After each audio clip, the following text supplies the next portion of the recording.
Unmarried Love by Mary Stopes. Section 10, Chapter 8. Abstinence.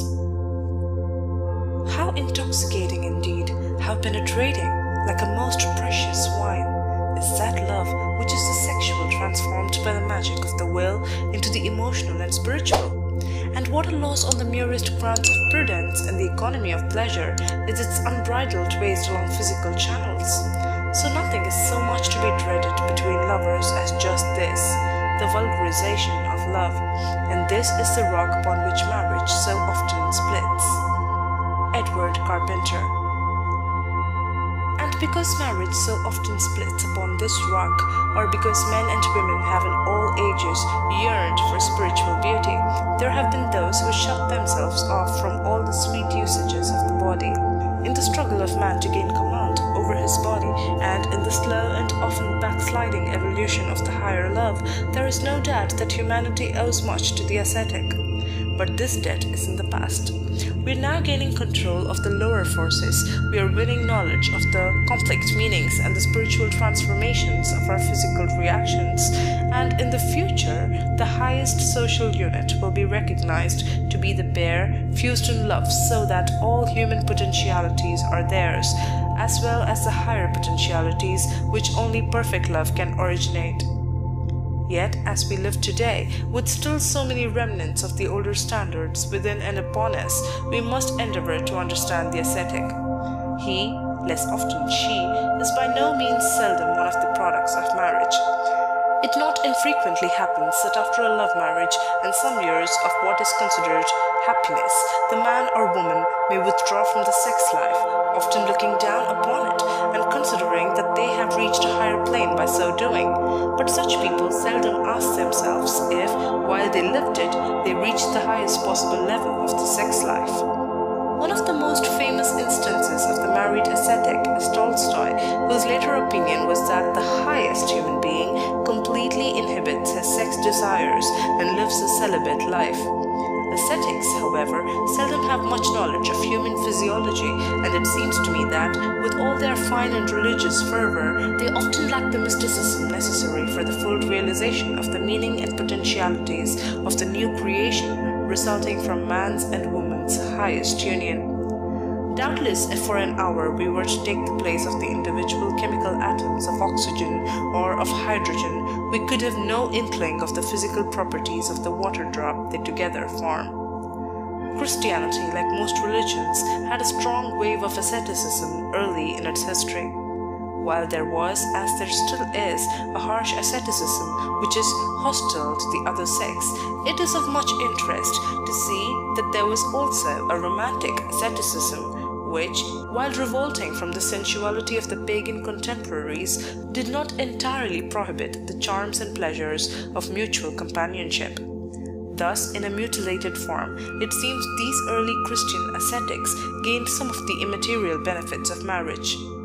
Ellis, Volume 6, Sex and Society, 1913, gives an interesting account of these ascetic love unions.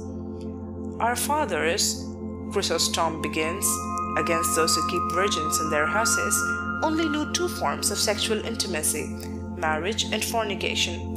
Now a third form has appeared. Men introduce young girls into their houses and keep them there permanently, respecting their virginity. What, Chrysostom asks, is the reason? It seems to me that life in common with a woman is sweet even outside conjugal union and fleshly commerce. That is my feeling, and perhaps it is not my feeling alone. It may also be that of these men. They would not hold their honor so cheap, nor give rise to such scandals, if this pleasure were not violent and tyrannical. That there should really be a pleasure in this which produces a love more ardent than conjugal union may surprise you at first. But when I give you the proofs, you will agree that it is so.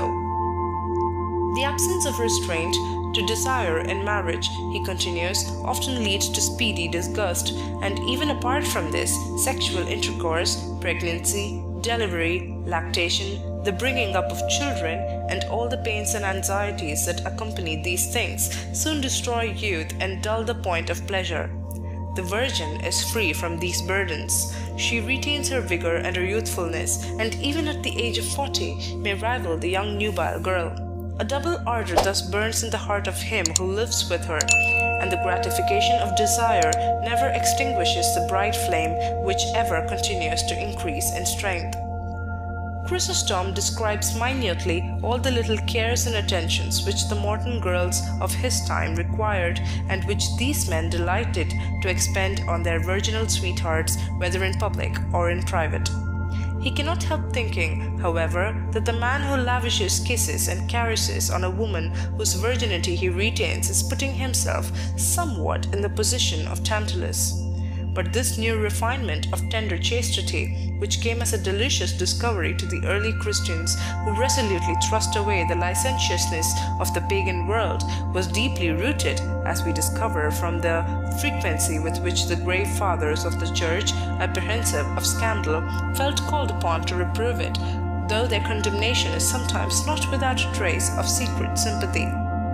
Thus Jerome, in his letter to Eustochium, refers to those couples who share the same room, often even the same bed, and call us suspicious if we draw any conclusions, while Cyprian, Epistola 86, is unable to approve of those men he hears of, one a deacon, who live in familiar intercourse with virgins, even sleeping in the same bed with them, for, he declares, the feminine sex is weak and youth is wanton. The harsh ascetic, however, is the one the word ascetic most generally conjures up. Even if he accomplishes miracles of self-restraint and subdues desire, he is often weakened rather than strengthened by his determination to flout nature. Save only in the truly great, there is a warping and narrowing which results from coercing beyond the limits of reason the desires which were implanted in Adam and Eve when they were told to be fruitful and multiply.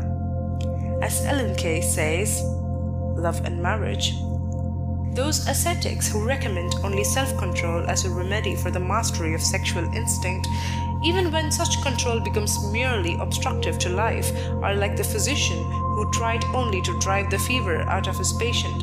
It was nothing to him that the sick man died of the cure. But these ascetics may have arrived at their fanaticism by two different paths. One group, which includes most of the female ascetics, hates Cupid because he has never shown to them any favor. The other group, embracing the majority of male ascetics, curse him because he never leaves them in peace. Approaching the subject in a more modern and scientific attitude of impartial inquiry, the medical man can produce an imposing list of diseases more or less directly caused by abstinence, both in men and in women. These diseases range from neuralgia and nerves to, in women, fibroid growths. And it is well worthy of remark that these diseases may be present when the patient, as have many unmarried women, has no idea that the sex impulse exists unmastered.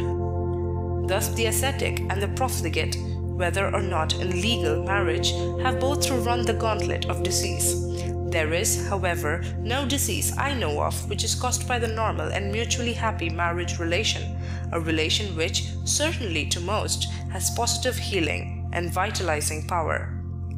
The profound truth which is perceived by the ascetics is that the creative energy of sex can be transformed into other activities. This truth should never be lost sight of in marriage, where, between the times of natural, happy, and also stimulating exercise of the sex functions, the periods of complete abstinence should be opportunities for transmuting the healthy sex power into work of every sort. End of section 10.